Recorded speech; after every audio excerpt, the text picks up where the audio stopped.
আসসালামু আলাইকুম, স্বাগতম সবাইকে উচ্চ মাধ্যমিক আইসিটি বাংলা টিউটোরিয়াল। আজকে আমাদের লেকচার 4 বিভিন্ন ট্যাগ পার্ট 1। প্রথমেই আমি আমার পরিচয় দিচ্ছি। আমি মিশাল ইসলাম, আহসানুল্লাহ বিজ্ঞান ও প্রযুক্তি বিশ্ববিদ্যালয়ে কম্পিউটার সায়েন্স অ্যান্ড ইঞ্জিনিয়ারিং ডিপার্টমেন্টে দ্বিতীয় বর্ষে পড়াশোনা করছি। তো আজকে আমরা যেগুলো দেখব বেশ কয়েকটি গুরুত্বপূর্ণ ট্যাগ। আমাদের টিউটোরিয়াল 3 গত টিউটোরিয়ালে আমরা দেখেছিলাম বেশ কয়েকটি ট্যাগের বর্ণনা। আজকে আমরা সেটাই কন্টিনিউ করছি। তো এখানে যদি দেখি, প্রথমে আমাদের আজকে আসছে স্ট্রং ট্যাগ। স্ট্রং ট্যাগ কি? যখন আমরা স্ট্রং ট্যাগকে ইউজ করব, স্ট্রং ট্যাগের কিওয়ার্ড হচ্ছে যে এটি স্ট্রংকেই কিওয়ার্ড হিসেবে ইউজ করা হয়, তখন হচ্ছে সেই ট্যাগটিকে সেই ট্যাগের ব্যবহার করার কারণে যে লেখাটির উপরে আমরা স্ট্রং ট্যাগকে ইউজ করব সেই লেখাটি একটু বোল্ড আকারে দেখা যাবে। এরপরে আমাদের আজকে আসতেছে ভেরিয়েবল ট্যাগ। ভেরিয়েবল ট্যাগ কি? ভেরিয়েবল ট্যাগের কিওয়ার্ড হচ্ছে var, VAR। এটা হচ্ছে স্টার্টিং, এরপরে হচ্ছে আমাদের যেই লেখাটা আমরা লিখবো সেটি, এবং এরপরে হচ্ছে এটি হচ্ছে ক্লোজিং। তো ভেরিয়েবল ট্যাগ আমরা যেই লেখার উপরে ইউজ করব সেই লেখাটি ভেরিয়েবলের আকারে দেখা যাবে। এরপরে আসছে সাইটেশন ট্যাগ। সাইটেশন হচ্ছে কোট করার জন্য একটি নির্দিষ্ট অংশ, একটি ধরুন যে প্যারাগ্রাফ বা একটি নির্দিষ্ট লেখা, সেই লেখার যে কোনো একটা নির্দিষ্ট অংশ যদি আমরা স্পেসিফিকলি কোট আকারে বা উদ্ধৃতি আকারে দেখাতে চাই এবং সেটা একটু ইটালিক আকারে দেখাবে, তাহলে হচ্ছে আমরা এই সাইটেশন ট্যাগকে ইউজ করি। সাইটেশন ট্যাগের শর্ট ফর্ম হচ্ছে সাইট, CITE। এটি হচ্ছে আমাদের কিওয়ার্ড হিসেবে ইউজ করা হয়। এটি হচ্ছে স্টার্টিং ট্যাগ। এরপরে হচ্ছে আমাদের এই এলিমেন্ট, যে এলিমেন্টটা আমরা লিখবো, এরপরে হচ্ছে আমাদের ক্লোজ। তো আমরা যদি একটা উদাহরণে একসাথে এই তিনটি ট্যাগকে দেখি, অর্থাৎ স্ট্রং ট্যাগ, ভেরিয়েবল ট্যাগ এবং সাইটেশন ট্যাগ, তাহলে আমরা দেখি এখানে আমাদের স্ট্রং ট্যাগটি শুরু হয়েছে, আমরা লিখেছি মিশাল ইসলাম। এরপরে আমাদের এই স্ট্রং ট্যাগটিকে আমরা ক্লোজ করে দিয়েছি। এরপরে একটি জিনিস খেয়াল করুন, আমরা এখানে কোনো ব্রেক দেইনি, অর্থাৎ যেহেতু ব্রেক লাইন ট্যাগ আমরা ইউজ করিনি, লাইন ব্রেক ট্যাগ ইউজ না করার কারণে আমরা যে লেখাগুলো লিখবো সেগুলো কিন্তু পরপর দেখা যাবে। তো এরপরে দেখি আমরা var লিখেছি, অর্থাৎ ভেরিয়েবল ট্যাগটি ইউজ করেছি, স্টার্টিং করলাম, এরপরে CSE লিখে var ট্যাগ অর্থাৎ ভেরিয়েবল ট্যাগটিকে ক্লোজ করে দিলাম। এরপরে সাইট অর্থাৎ সাইটেশন ট্যাগকে আমরা স্টার্ট করলাম, এরপরে লিখলাম আহসানুল্লাহ ইউনিভার্সিটি, এরপরে সাইটেশন ট্যাগটিকে স্টপ করে দিলাম বা ক্লোজ করে দিলাম।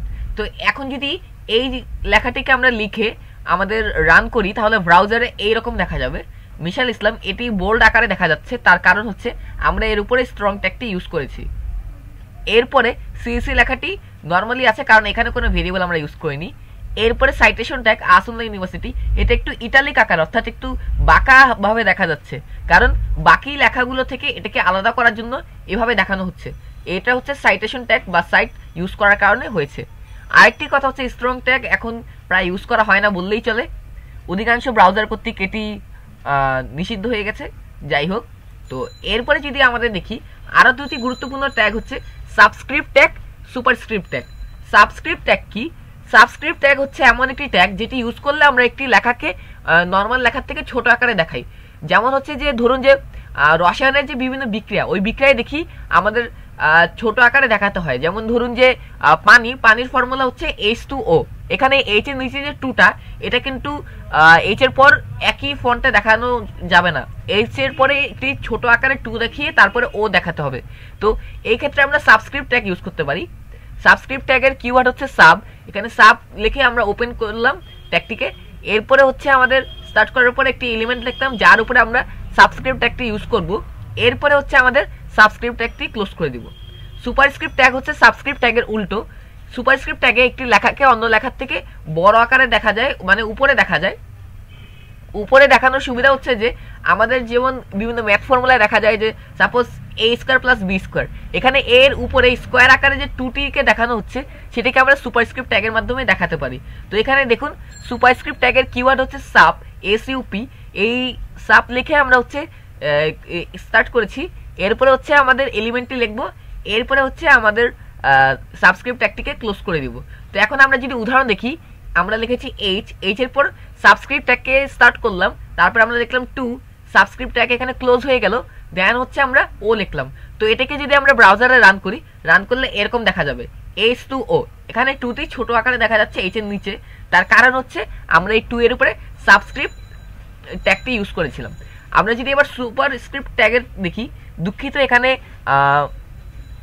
সাবস্ক্রিপ্ট ট্যাগটি ব্যবহার করা হয়েছে, আসলে এখানে পি হবে। তো সুপারস্ক্রিপ্ট ট্যাগটিকে যদি আমরা একইভাবে ইউজ করি, এরপরে যদি 2 দিই তাহলে এ স্কোয়ার এইভাবে দেখা যাবে। এরপরে আরও আছে কোড ট্যাগ। কোড ট্যাগ জিনিসটা কি? কোড ট্যাগ হচ্ছে যে সাপোজ যখন আমরা প্রোগ্রামিং করি, আপনাদের নিজেদেরও প্রোগ্রামিং করতে হবে। চ্যাপ্টার 5-এ আমাদের প্রোগ্রামিং টপিকটি আছে, সি প্রোগ্রামিং সেখানে শেখানো হয়েছে। তো প্রোগ্রামিংয়ের যে অংশটুক, ওই অংশটুক যখন আমরা কম্পাইলারে লিখি, অর্থাৎ প্রোগ্রাম যে মেশিনের সাহায্যে, যেই সফটওয়্যারের সাহায্যে রান করে, সেই কম্পাইলারের মধ্যে লিখলে যেইভাবে দেখা যায়, এখানে কোড ট্যাগটি ইউজ করলে সেই একইভাবে ওই প্রোগ্রামের অংশটিকে ব্রাউজারে দেখা যাবে। এই কারণে এই কোড ট্যাগটিকে ইউজ করা হয়। কোড ট্যাগটি লেখা সহজ। এখানে স্টার্ট করলাম কোড ট্যাগ, এরপরে যে অংশটুকুর উপরে আমাদের কোড ট্যাগটি ইউজ করতে হবে সেই অংশটি লিখবো, এরপরে কোড ট্যাগটিকে ক্লোজ করে দেবো। এরপর হচ্ছে font tag. Font tag actually ব্যবহার করা হয় আপনার যে লেখাটি লিখেছেন সেটির ফন্টের মান চেঞ্জ করার জন্য। সাপোজ ফন্টের এখানে দেখুন অ্যাট্রিবিউট হিসেবে সাইজ দেওয়া হয়েছে এবং ভ্যালু হচ্ছে 30, এবং যেই লেখাটির উপরে ফন্ট ট্যাগটি ইউজ করা হবে সেটি হচ্ছে মিশাল ইসলাম। তো এই লেখাটি আমরা এইভাবে লিখলাম, সাইজ আমরা স্পেসিফিকলি দিয়ে দিলাম 30। আবার দেখুন ফন্টের এখানে কালার, এটিও একটি অ্যাট্রিবিউট, আমরা আগেই পড়েছিলাম। এই কালার অ্যাট্রিবিউটটিকে মান দেওয়া হচ্ছে রেড। এরপরে লেখা হচ্ছে অস্ট, অর্থাৎ অস্ট লেখাটির উপরে আমরা কালার আকারে রেড দেখতে চাই। এখানেও কোনো ব্রেক লাইন ট্যাগ যেহেতু আমরা ইউজ করিনি, এই কারণে এখানে আমরা পাশাপাশি লেখাটিকে দেখতে পারবো। ব্রাউজারে যদি এই দুটি লাইন আমরা ব্যবহার করি, অর্থাৎ ফন্টের সাইজ 30 দিয়ে মিশাল ইসলামকে আমরা প্রদর্শন করতে চাচ্ছি, আর ফন্টের কালার রেড দিয়ে আমরা অস্ট লেখাটিকে প্রদর্শন করতে যাচ্ছি, তাহলে এরকম দেখা যাবে। মিশাল ইসলাম এই লেখাটি এইভাবে দেখা যাচ্ছে, কারণ ফন্ট হচ্ছে 30 আর অস্ট এর কোনো ফন্ট আমরা দিইনি, এই কারণে নর্মাল আকারেই দেখা যাবে, কিন্তু কালার হবে রেড, এই কারণে এই কালারে দেখা যাচ্ছে। আরেকটি জিনিস হচ্ছে, আমরা যদি চাই যে ফন্টের সাথে একই সাথে আমরা সাইজ এবং কালার দুটি অ্যাট্রিবিউট ইউজ করব, তাহলেও হবে, আমাদের কোনো সমস্যা নেই। আপনি যদি একটি অ্যাট্রিবিউটের জায়গায় একাধিক অ্যাট্রিবিউট লিখতে চান, তাহলেও কোনো সমস্যা নেই, আপনি পরপর লিখে গেলেই হবে। তবে একটি কথা, সেই কথাটি হচ্ছে যে যখন আপনি এইভাবে পরপর লিখে যাবেন, তখন এরপরে কোনো কমা বা দাড়ি এরকম কিছু দিবেন না, অর্থাৎ ফন্টের সাইজ 30 লেখার পর একটি স্পেস দিয়ে আবার কালার স্পেসিফিক করে দিন, তাহলেই হবে। অ্যাট্রিবিউট এভাবেই আমরা লিখব। তো এই ছিল আমাদের আজকে টিউটোরিয়াল।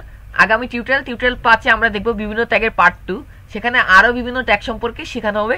তো সেই পর্যন্ত আপনাদের সবাই ভালো থাকবেন, ধন্যবাদ।